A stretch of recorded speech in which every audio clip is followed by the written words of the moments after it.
Under the Trump administration, we will defend the proud tradition of female athletes, and we will not allow men to beat up, injure, and cheat our women and our girls. From now on, women's sports will be only for women. In recent years, the radical left has waged an all-out campaign to erase the very concept of biological sex and replace it with a militant transgender ideology.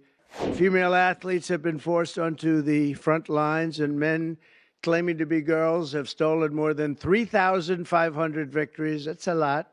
All of that ends today because with this executive order, the war on women's sports is over. If you let men take over women's sports teams or invade your locker rooms, you will be investigated for violations of Title IX and risk your federal funding. But here we are. And this doesn't have to be long. It's just all about common sense. Doesn't have to be long.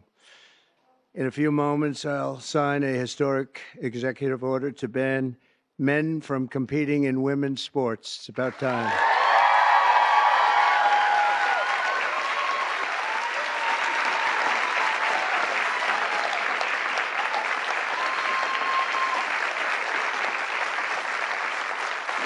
Under the Trump administration, we will defend the proud tradition of female athletes, and we will not allow men to beat up, injure, and cheat our women and our girls. From now on, women's sports will be only for women.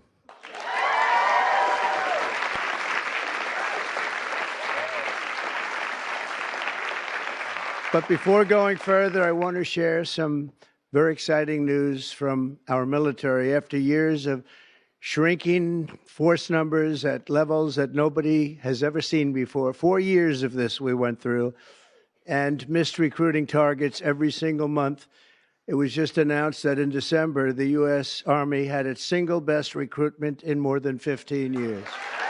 Thanks.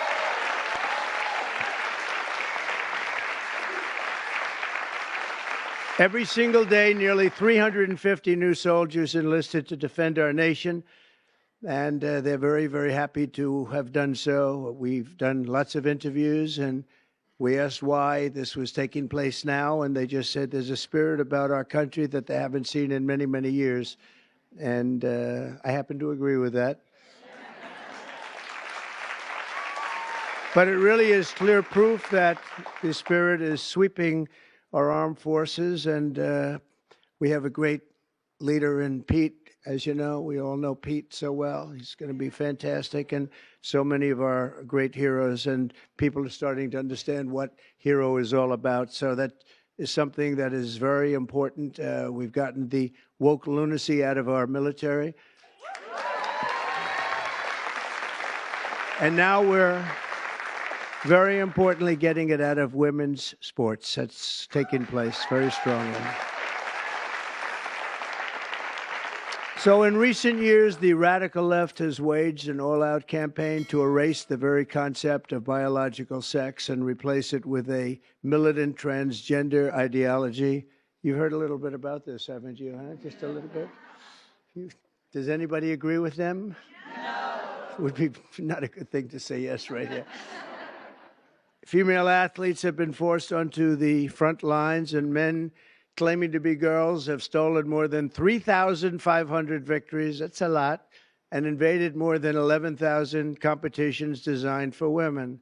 Last year, a male cyclist posing as a woman competed in the 800-mile Arizona trail race, a very big deal in cycling, and obliterated the women's course record by nearly 5.5 hours.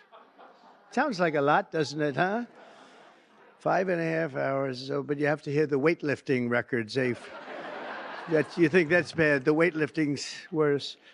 In 2023, a man in women's powerlifting broke 2 world records and outlifted his closest female opponent in one event by 440 pounds.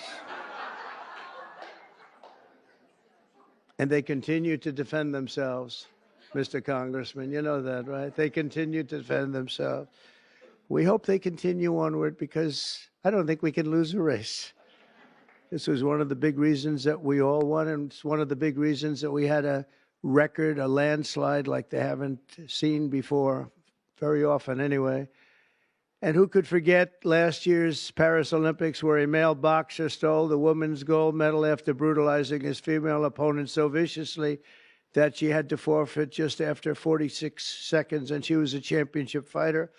And actually, they had two women or two people that transitioned, and both of them won gold medals, and they won them very convincingly. But all of that ends today because with this executive order, the war on women's sports is over.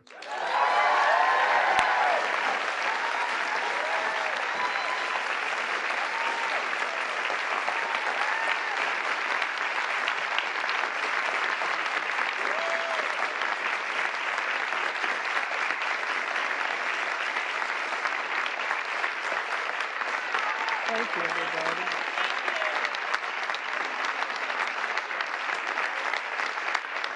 Right.